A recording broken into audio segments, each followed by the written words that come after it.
There's a growing expense eating into your company's profits, your cloud computing bill. What if you could cut your cloud bill in half and improve performance? Well, if you act by May 31st, Oracle Cloud Infrastructure can help you do just that. OCI is the next generation cloud designed for every workload, where you can run any application or AI project faster and more securely for less. This half-off offer is only for new U.S. customers with a minimum financial commitment. See if you qualify at oracle.com/DCR.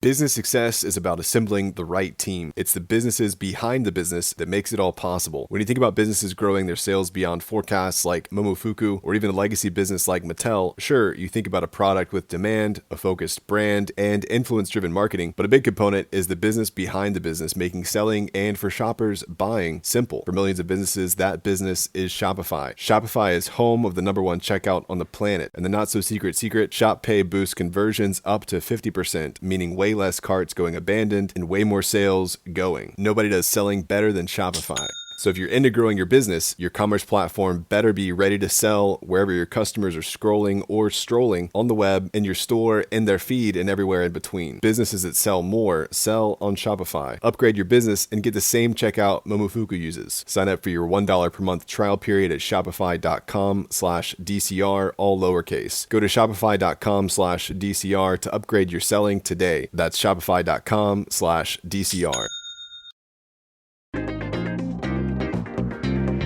It's 8 a.m. Eastern, April 22nd, and this is your daily crypto report. Bitcoin is up 2% at $88,605. ETH is up slightly at $1,630. XRP is down slightly at $2.10. Paul Atkins has officially been sworn in as the new chairman of the SEC. A known crypto supporter, he was nominated by President Trump and confirmed by the Senate earlier this month. Atkins said his top priority will be creating a clear regulatory framework for digital assets, moving away from the enforcement-heavy approach taken by former chair Gary Gensler. Since Gensler stepped down in January, the SEC has dropped multiple enforcement actions, rescinded controversial crypto accounting guidance, and formed a new crypto task force. That task force, led by Commissioner Hester Pierce, is working to clarify which crypto assets aren't securities and inviting experts to help shape policy. U.S. Spot Bitcoin ETFs brought in $381 million in net inflows on Monday, their biggest day since late January, as Bitcoin held steady above $88,000 while traditional markets sold off. Stocks, bonds, and the dollar all dipped while gold and Bitcoin moved higher. RKB led the inflows with $116 million,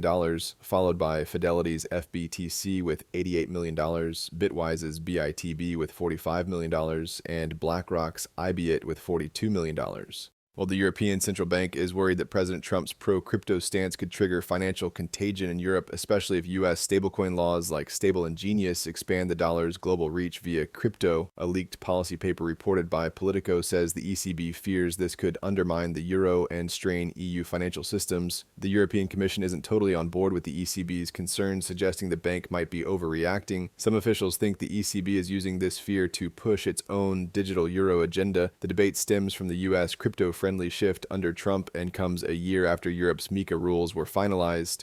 Well, Circle and BitGo plan to apply for U.S. bank charters, according to the Wall Street Journal. Coinbase and Paxos may follow as Congress works on stablecoin legislation that would require issuers to be licensed. Some of these firms are seeking narrow bank licenses specifically for issuing stablecoins, which would come with tighter oversight. This push comes as traditional banks lobby to limit non-banks from issuing stablecoins under new laws. The move highlights crypto's ongoing struggle to access traditional banking infrastructure.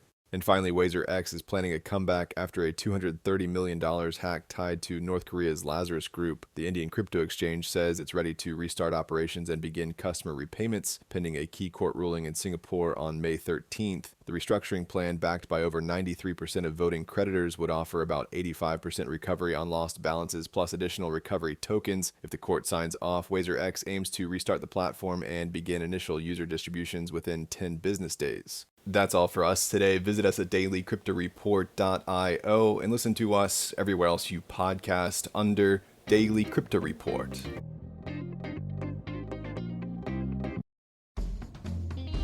Hey everyone, it's Danielle from National Park After Dark, the chart-topping podcast that's received over 42 million downloads. If you love the great outdoors or are just morbidly curious about what can go wrong out there, this is the show for you. Each week on National Park After Dark, my co-host and I dive into the darker side of nature. Epic survival stories, tragic history, animal encounters, and yes, even some paranormal encounters. But it's not all chills and thrills. We also share inspiring tales and our passion for protecting the wild places we all love. So lace up your hiking boots and take a walk on the dark side of the wilderness with us on National Park After Dark. If you're feeling overwhelmed by the news cycle, you are not alone. I'm Emma Varvaloucas, and along with Progress Network founder Zachary Karabell, I host What Could Go Right, a podcast that looks beyond the headlines to uncover progress happening in the world, even in difficult times. Each week, we sit down with experts to discuss today's biggest challenges, without ignoring the hard stuff. We bring nuance, insight, and a forward-looking perspective to help make sense of the current moment. Fight the urge to doom scroll. Tune in to What Could Go Right instead, wherever you get your podcasts.